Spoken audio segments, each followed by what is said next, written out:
Bonsoir chers auditeurs et chères auditrices de notre web radio R212, Rachid Boufous, en sa qualité de chroniqueur invité, partage son avis et sa réflexion avec vous dans cet article intitulé Le dérèglement du monde.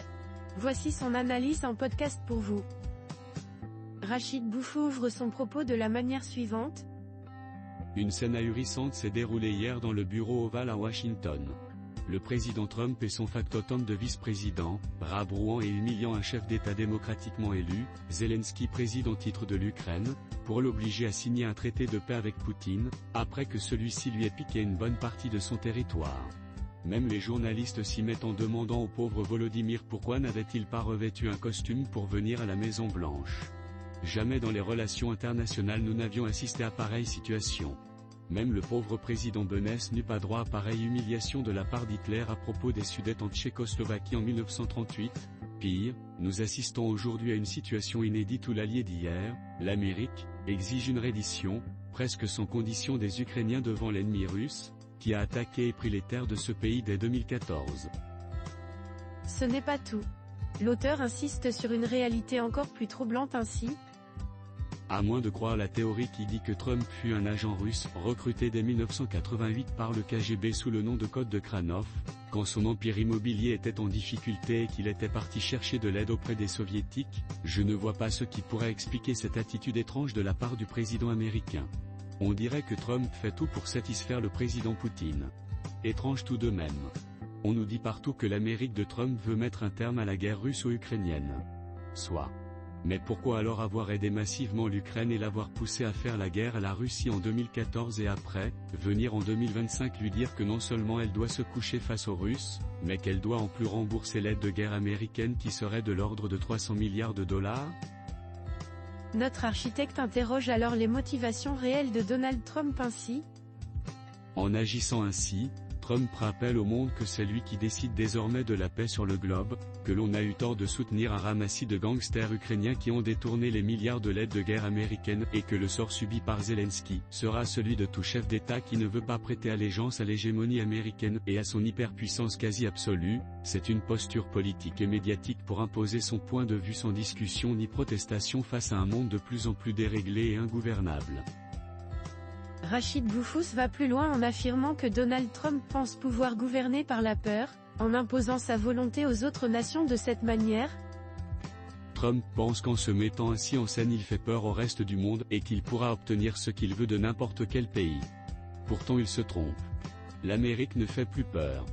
Même avec ses porte-avions et ses bombardiers, on a vu comment elle a quitté piteusement l'Afghanistan et même l'Irak.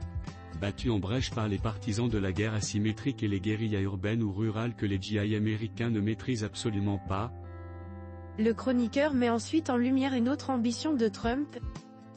Trump peut toujours faire peur aux Jordaniens et aux Égyptiens pour qu'ils récupèrent les Palestiniens de Gaza sur leurs terres et vider ce territoire pour en faire la future Riviera du Moyen-Orient. Il n'arrivera pourtant pas à déporter les millions de Palestiniens de leurs terres. Les militaires israéliens en savent quelque chose, face aux paix géostratégique du président américain, le monde ne doit pas baisser les bras et se soumettre.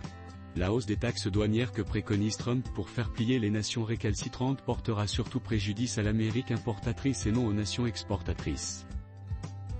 Pour le moment, selon l'auteur, on assiste surtout à un spectacle de mauvais goût, orchestré par Trump et son acolyte Elon Musk ainsi. Jusqu'à présent, on a surtout assisté à un show médiatique de mauvais goût, joué par Trump et son pote du moment Elon Musk. Rien de concret n'en est sorti, à part, foutre le buzz un peu partout, sans résultat tangible. On ne réforme pas un État défaillant à coups de serpette ou même de cimeterre. Paradoxalement, plus aucune nation ne veut être l'allié affiché des États-Unis. Même Israël se tâte et se dit qu'il n'est peut-être pas raisonnable de trop afficher son amour immodéré pour Trump et ses copains dingues ultra-conservateurs. Tout le monde préfère attendre de voir ce que donneront les premiers 100 jours à la Maison Blanche avant de juger. D'autant plus que l'Amérique a besoin du reste du monde pour exister, tant elle en est sévèrement dépendante. Et il ne suffit pas de clamer haut et fort que l'on est le premier producteur mondial de pétrole et bientôt de gaz pour faire plier le monde à ses exigences. Le temps des canonnières et de Theodore Roosevelt est bien révolu. Rachid Boufous souligne que le monde cesse de commercer avec le dollar, qui vaut moins que le prix de l'impression des billets, ou arrête d'acheter les bons du trésor américain qui ne valent pas grand-chose, vu l'abyssale dette américaine, pour que les États-Unis s'effondrent du haut de leur suprématie. Et c'est cela l'arme de destruction massive que détient le reste du monde, pour faire plier l'arrogante Amérique de Trump. Celui-ci devrait y réfléchir sérieusement, que les gens cessent d'utiliser des iPhones, d'acheter des Tesla, cessent d'utiliser les réseaux sociaux américains ou que l'immigration cesse aux États-Unis, pour que soit portée une sévère correction à cette hégémonie américaine. Selon l'auteur, ce scénario pourrait bien se produire si Donald Trump persiste dans ses provocations et son mépris du reste du monde. Et c'est ce qui risque de se passer, si Trump continue dans ses délires face au reste du monde, que Zelensky et ses copains néo-nazis disparaissent, cela ne fera pas de mal à beaucoup de monde. Mais si l'on accepte l'humiliation faite à l'Ukraine par Trump, on ne pourra pas se révolter demain s'il venait à répéter cela ailleurs, face à d'autres pays. Les nations et leurs dirigeants doivent être respectés. C'est une règle universelle depuis 1945. On sait ce qu'il en advient quand cette règle est bafouée. L'Amérique n'a gagné aucune des guerres menées depuis 1945 justement, les guerres de Corée, du Vietnam, d'Irak ou d'Afghanistan ont été toutes perdues par l'Amérique. De cela, une grande leçon d'humilité doit être tirée par Trump. Certes, celui-ci déclare qu'il ne veut plus la guerre nulle part. C'est une bonne chose. C'est la méthode utilisée pour y arriver, qui n'est pas bonne. Pareil pour la recherche de l'établissement d'une nouvelle suprématie de l'Amérique sur le monde face aux Chinois et surtout aux BRICS. L'auteur continue son article de cette manière. La résolution pacifique des conflits et l'établissement de la paix dans le monde sont un travail collectif, effectué de concert avec toutes les nations du globe, et cela n'est pas du ressort d'une seule nation, aussi puissante soit-elle. L'Amérique d'aujourd'hui fait encore moins peur qu'hier. Elle a surtout besoin d'une analyse psychiatrique de masse pour qu'elle comprenne que c'est fini et que le monde souhaite passer à autre chose. Le temps des civilisations est ainsi fait. C'est au sommet de leur puissance qu'elles sont les plus fragiles.